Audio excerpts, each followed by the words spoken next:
அந்த உரைத்தது போல் மூத்தவனுக்கு திருமணம் முடிந்து விட்டது. இதே மணமேடையில் இளையவனுக்கும் திருமணத்தை முடித்து விடலாம். அப்படியா? அப்பா போது நிறுத்துங்க. எனக்கு திருமணம் வேண்டாம். திருமணம் செய்து கொள்ள மனநிலையில் நான் கிடையாது. அண்ணனுக்கோ விருப்பம் இல்லாத திருமணம். அண்ணன் எப்போது இல்லற வாழ்க்கையில் இன்பமா இருக்காரோ அப்போது என்னுடைய திருமணத்தை பத்தி பேசலாம். இப்ப எனக்கு திருமணம் வேண்டாம். தளபதியாரே, திருமணம் வேண்டாம் என்று உரைத்து விட்டான். இருந்தாலும் அவனை அப்படியே விட்டுவிடக் கூடாது. சரி, வருகின்ற வெள்ளிக்கிழமை என்னுடைய சிதம்பர நாட்டை இளையவனுக்கு மணிமுடி சூட்ட வேண்டும். அப்படியா? ஆமா. அதற்குண்டான அனைத்து ஏற்பாடுகளையும் நீங்க செய்து முடிக்கலாம். என் மூத்த மகன் செய்த பாவத்தை போக்க நான் பரந்தாமன் ஆலயம் செல்கின்றேன். பாருங்கள்.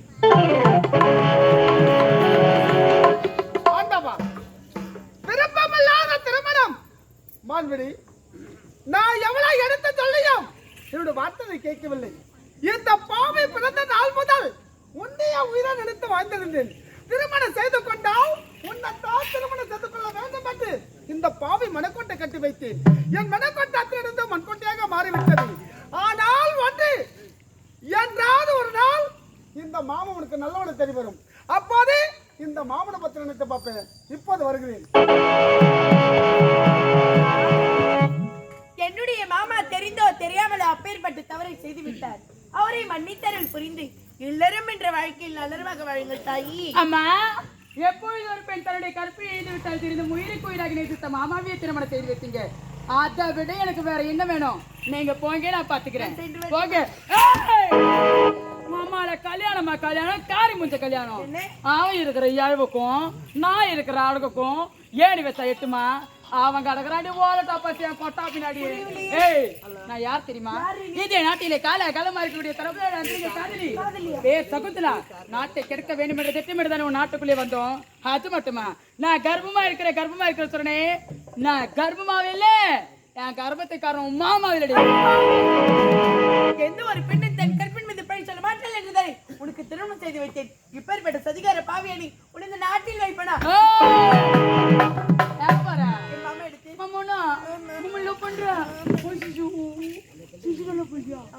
நீ பாவடி போன. மாமா வேணா நான் உனக்கு சொல்லட்டான். நீ அந்த பக்கம் பாத்துக்கோ, நான் இந்த பக்கம் பாத்துக்கிறேன். நடுவுல உன் மாமா ஜோஜோ லாலின்னு பாத்துக்கிட்டோம். உனக்கு அந்த வாய்ப்பு வேணாமா? நல்ல அழகா இருக்கிற, பண்பா இருக்கிற, அறிவா இருக்கிற, கலரா இருக்கிற. ஒரு நாளைக்கு 10,000 ரூபாய் சம்பாதிக்கலாம். வா, உன்னை எத்தனை போய் போலூர் பஸ் ஸ்டாண்ட்ல விபச்சாரி நீ பாடி அந்த தொழிலுக்கு நான் இனி வரணும். முன்னாடி பாவி போட்டு பார்த்து தாசி வச்சு கேட்டு போட்ட. என் ரியல் பேரே உனக்கு தெரியாதா? எங்க அம்மா ஒரு தேவடியா, என் சித்தாத்தா ஒரு தேவடியா, என் பெரியாத்தா ஒரு தேவடியா. தேவடியா வம்சத்துக்கு வந்திருக்கவே நான் ஒன்னா நம்பர் தேவடியா. பார்த்தாலே தெரிகிறது. இப்போது என்ன செய்கிறேன்? பார்த்த வேண்டிய உங்க மாமா இருக்கிற நான் பாக்குறியா? அடியாட்கள் வச்சிருக்கிறேன். ஒரே போனு மாமால ஒரே மாமனை பாக்குறியா? என்ன எத்தனை அடி வேணும் சித்திரவதை என் மாமாவை விட்டு விடடி.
கையேந்தினேன் முருகையா.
வா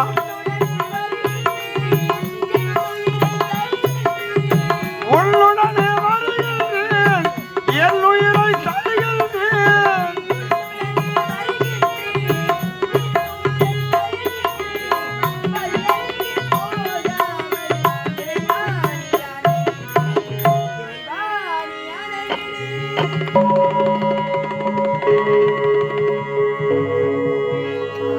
ஆண்டவனே உன் பாதங்களை நான் கண்ணீரில் நீராக்கினேன்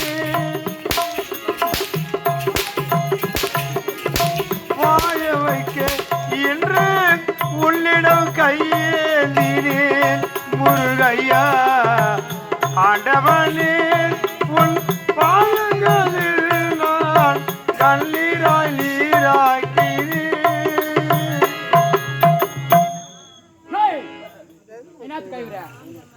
எதுக்கடி அழுவுற? என் வாழ்க்கையை உன்னிடத்தில் பிச்சையாக கொடுத்தேனே, அதற்கு நீ தரும் பரிசாடி இது. என்ன பார்த்தா என்ன உனக்கு பிச்சைக்கார நாய் மாதிரி தெத்து எப்படியா ஐதாவது ஏன் ஊட குட்டி தவறாக்குற? ஏன்னா உன் மாமனார் செத்துட்டாரா? அல்லூல் என்றுதான் என் மாமா உனக்கு மனமுடித்து வைத்தேன். இப்பேற்பட்ட சதிகார பாவியாக இருக்கிறாயே, அதை நினைத்து தாடி அழுகிறேன். ஏன்னா உன் மாமனார் செத்துட்டாரா? இல்ல உன் மாமன் செத்துட்டானா? இல்ல நான் தான் தாலி அறுத்து போட்டு கிடக்குறேனா? அது எப்படியா என் ஓட்ட நாச்சி ஆக்குற?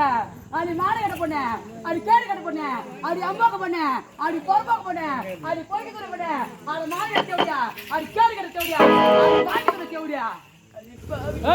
இத்தனை வார்த்தைகள் என்னை ஏசுகிறாய், பேசுகிறாய். கொஞ்சமாவது மனம் இருந்தால் நினைத்து பாருடி. யாருக்கு? என் வாழ்க்கை உன்னிடத்தில் அளித்தேனடி. மனசாட்சியா? அப்படின்னா என்ன? எந்த கடையில விற்கிறாங்க? பாவி, மனசாட்சி என்பதே கிடையாது அவனுக்கு. எனக்கா? ஹே மனசாட்சியா தோல்ச்சோடி நான்லாம் ஜென்மத்துக்கு மனசாட்சி இருக்காது எனக்கு மட்டும். ஆனா ஒண்ணு, ஒழுவுற வீட்டுல கூட குடும்பம் பண்ணலாம். ஒன்னா மாதிரி அழுவுற வீட்டுல ஜென்மத்துக்கு குடும்பமே நடத்த முடியாது. என்ன பண்ண முடியும் உன்னால? பாவி, இப்பேற்பட்டவள் என்று தெரிந்த பிறகு என்னுடைய தாய் காசிக்கு சென்று இருக்கிறார். அவர் வந்தால் இங்கு நடப்பதே வேறடி. நீ யாரு? என்னுடைய தாய். உங்க தாய் எங்க போய்க்கிறா? என்னுடைய அம்மாடி அதுதான் காசிக்கு சென்று இருக்கிறார். காசிக்கா போய்க்கிறா? அடுத்து எப்படியா கோச்சா காசிக்கு போற வழியில கங்கில வச்சுன்னு போட்டா புரியல? அடைச்சு பாப்பா செத்துறாடி.